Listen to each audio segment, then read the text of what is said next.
Welcome to WAC All Access. My name is Rachel Vigil. I am so excited for today's guest because we are talking to the athletic director from New Mexico State, Mario Moccia. Mario, I know you guys were just out here in the Mile High City for the Aggie Caravan. How was that for you?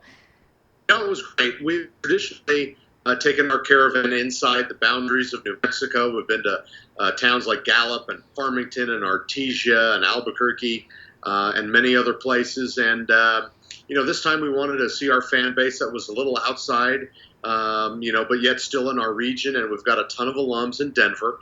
And next month we'll be going to, actually in a couple of weeks, we'll be going to the Phoenix area. So I was very pleased with it. And it's just a way to connect with those fans. And with women's basketball and men's basketball both playing Denver University on November 10th and December 10th, it was a great reminder for those fans to come out and support the Aggies while we're playing at Denver University. And I know Brooke is from Denver as well, correct? That is right. So she had a big army of people there. And I know just, people are so excited about men's basketball. We'll have a great crowd for both. And I will also be inviting the WAC offices to that game as well. So perfect. I would love to go for sure. I know I'm sad I missed the caravan the other week, but definitely will be hitting up that game come November/December. So very excited. So let's go move on with baseball. Joey Ortiz, the highest drafted Aggie and then the first pick from the WAC players. And I know you played baseball at New Mexico State too. So what's it like to see him go so high? Well, Joey and I had similar careers, right? He was in the 4th round, the first pick. I was drafted in the 44th round. So do you see some similarities there, Rachel? I mean, I see the number 4.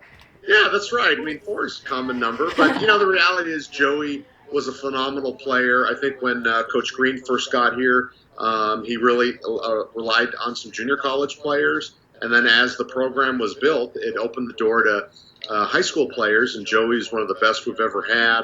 Obviously, he's going to sign for a lot of money, and that's phenomenal.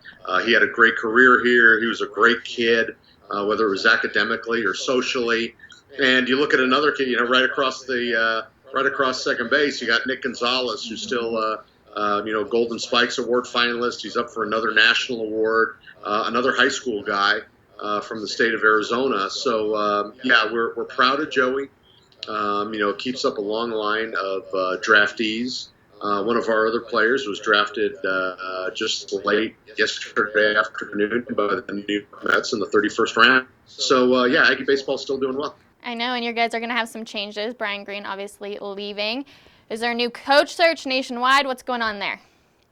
Yeah, unfortunately, when you win big, and, by that I mean, Brian won 11 games in his first year. He really had to rebuild the program. Then it was 36 wins, 37 wins, 40 wins in the regional, now 38, and a conference championship. So you're not going to keep that guy forever in Las Cruces. And, he took his talents to the Palouse, Washington State, of the Pac-12. So that's a tremendous thing for his family from a financial standpoint, a career opportunity. But the one thing is, we started our search on Monday. That's when the job was posted. It'll close on the 15th, but we're really trying to attract candidates. We've got about 100 people that at first glance we're interested in. We want to see if they're interested in us with the salary constraints and the coach's salary pool. But we will move aggressively after the position closes and get a great coach in. And what Brian has done has allowed us to expand the people who are interested in this job tremendously. I've been shocked and stunned at the level of baseball people, whether it's former Power 5 coaches, current Power 5 assistants, etc. But at the end of the day, we want to get the best fit for us, so I don't really care about the level or where you're from. We just need to find the best fit. What are top characteristics you guys are looking for? Well, 95% of our roster is from the states of Texas, New Mexico, Arizona, and California. We have to find somebody who I think is committed to that area of recruiting. I also think this is a school where the head coach has to be the lead recruiter. There's some big positions out there where the coach kind of sits back and the assistants bring in the talent and they close the deal. I don't think it's like that here. That's another biggie.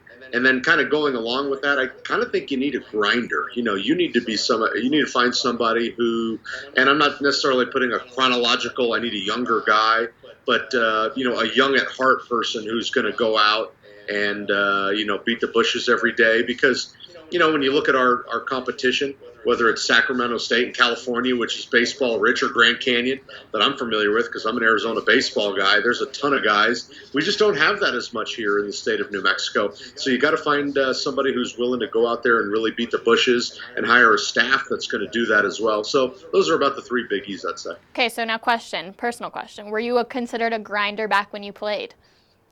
Yeah, I think so. I mean, I was a first baseman, and at the time, our home dugout was right by first base, so I didn't really have to sprint out to my position, which was something I was, I hit a lot of home runs at New Mexico State, but the furthest you're going to run is a triple. So kind of a grinder light. Okay. All right.